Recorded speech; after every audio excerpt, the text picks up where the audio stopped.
Hi guys, so apply lang tayo ng product sa mukha.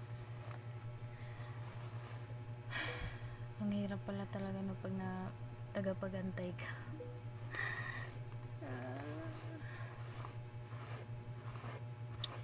Alam mo yun, gusto ko na lang magpaka-busy. Tomorrow is Monday, so may trabaho tayo.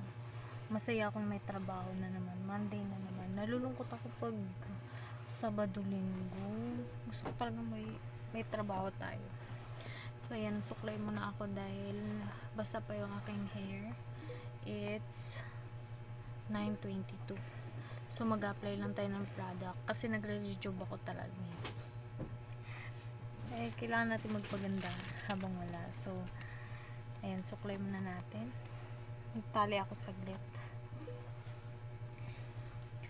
Kasi talaga guys, pimplesin talaga kami. Basta yung damit ko kasi nagilamas ako and yan, hindi na ako magpapalit kasi parang ano lang naman yan. Yan. So magsisimula tayo sa mukha dahil na pangat-pangat na natin. Baka kasi paglabas na, diba? Mas maganda tayo paglabas ng inaantay natin. So, ayan. Ang gamit ko mga mi ay Hikari. Ginamit ko na to before yung Hikari and nag-effect naman siya, kaso nga lang hindi ako naging consistent. So, nasayang na lang and yung ibang syempre ginamit din ng mga kapatid ko. Ayun.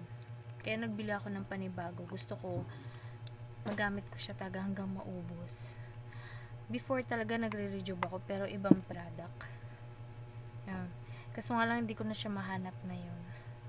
Kaya ito yung tinay ko. And nag-work naman. Kaya ngayon, ito ang pang 3 days ko, I think. 3 days.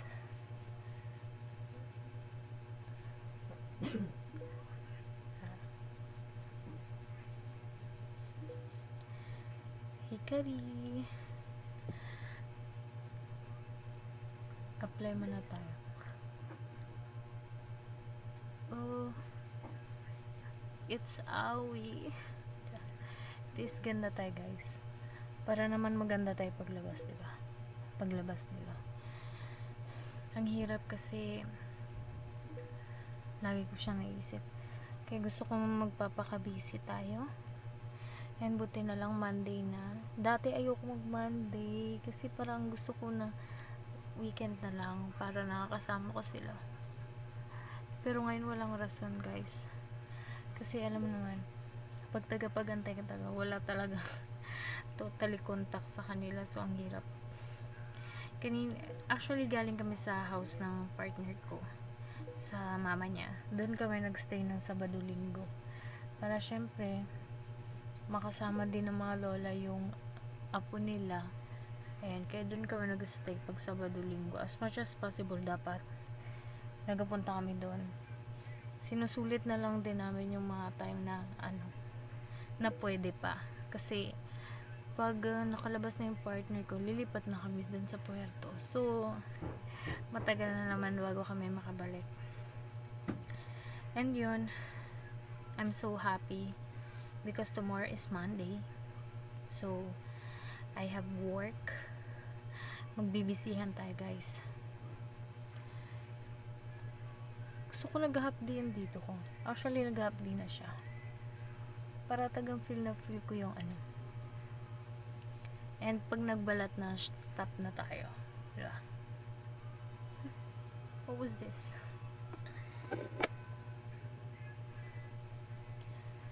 Yan. And then, pasaiksi. Ayan. Pasensya na guys. Tagang I'm not really expert. Lagay mo tayo ng sa leeg para pantay siya.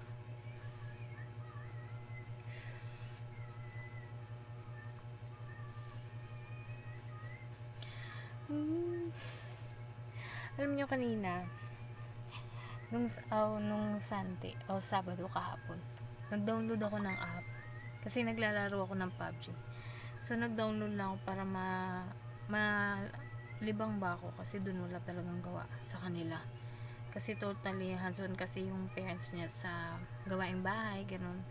So, yung konti lang yung naitutulong ko. Pero pag sa pagluluto, ganyan, talagang hands-on sila doon. Hindi namin mapakailaman. Yung naluluto ko lang taga yung sa bata, pagkain ng mga bata. So, ayan, wala akong ginawa. Nag-download ako ng PUBG. And then, kanina hindi ko na mapigilan. Habang naglalaro ko, hindi ko mapigilan umiyak. Kasi nalulungkot ako, guys. Promise, legit talaga. Sobrang love ko siguro yung partner ko. And marami akong namimiss na ginagawa niya, lalo na kapag nagluluto, ganyan. Tapos kanina kasi yung baby ko, kinausap niya ako, sabi niya, "Mami, iwan ako ni Papa." Nagulat ako kasi naglalaro lang siya sa labas. Tapos bigla lang siyang pumasok. Sabi niya, "Mami, iwan ako ni Papa dun sa baba." Kaya nalungkot ako. Sinabihan ko lang siya na nag-work lang si Papa niya, magbalik lang si Papa niya. Buti na lang baby, bata pa yung anak ko nang na-experience niya to. Siguro kung medyo matanda na yung anak ko, baka mangulila din. Ang doble talaga. Sa akin nga ngayon minsan nakakaalaga talaga siya sa papa niya. How much more na lang pag malaki tapos naging makapapa pa, diba? Ang hirap.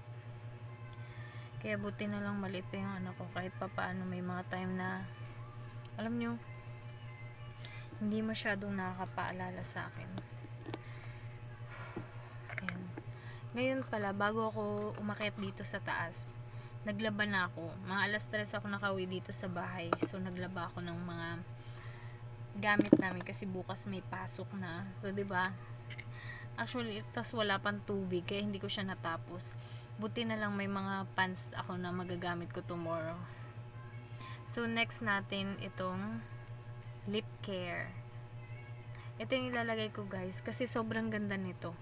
Actually, this one is pink siya. Clear to pink yung gamit ko. Kasi talaga ako, guys, hindi ako mahilig mag-lipstick. Nag-lipstick lang ako uli nung nag-OJT ako. Tapos ngayon parang hindi ko na naman siya feel.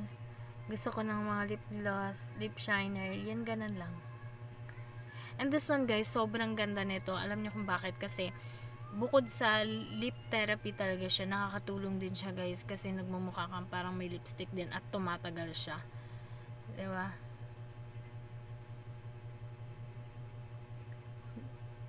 Nagbalik-balik na uli yung kulay ng lips ko. Kaya nagustuhan ko talaga siya.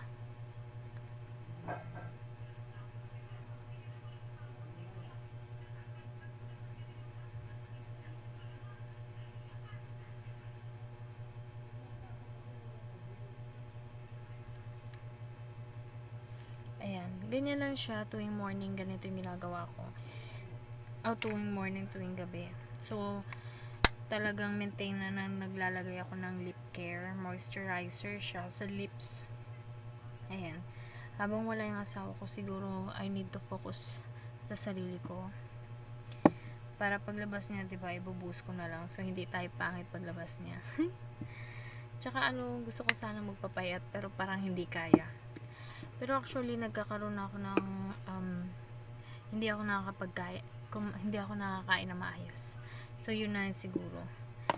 Pero hindi ko na talaga nafofokusan kasi sobrang busy talaga.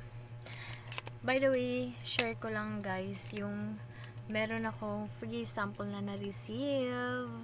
Actually, hindi ako mahilig sa eyebrow. Kasi talagang satisfied na ako sa aking kilay.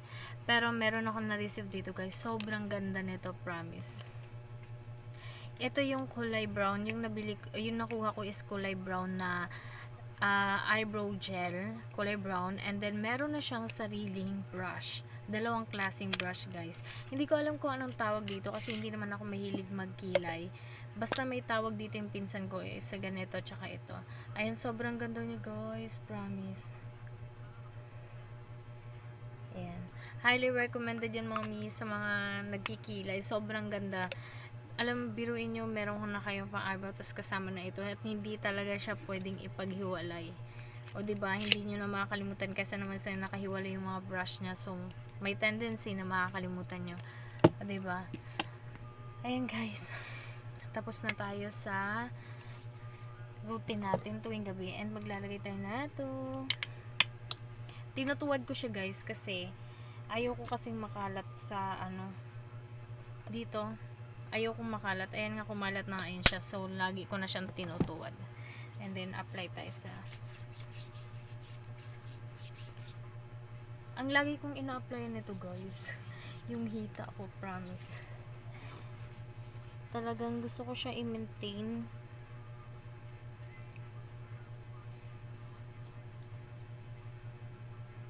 Kasi nangitim tsaka yung singit ko guys, nangitim siya dahil nung kasi nga implant ako tapos may one time na sobrang lakas ng rigla ko and tumagal siya ng 1 month. Tapos doon talaga siya umitim. Tapos alam mo yung nagiiwan talaga ng stain ng sobra yung blood na lumuluwas. So yun. Para siyang umitim kaya gusto ko siyang ma-recover. So naglalagay ako ng Myra. Diba? So yun lang guys. So tomorrow hindi ko sure kung makakapag-vlog ako, itatry ko. So yun lang. Good night.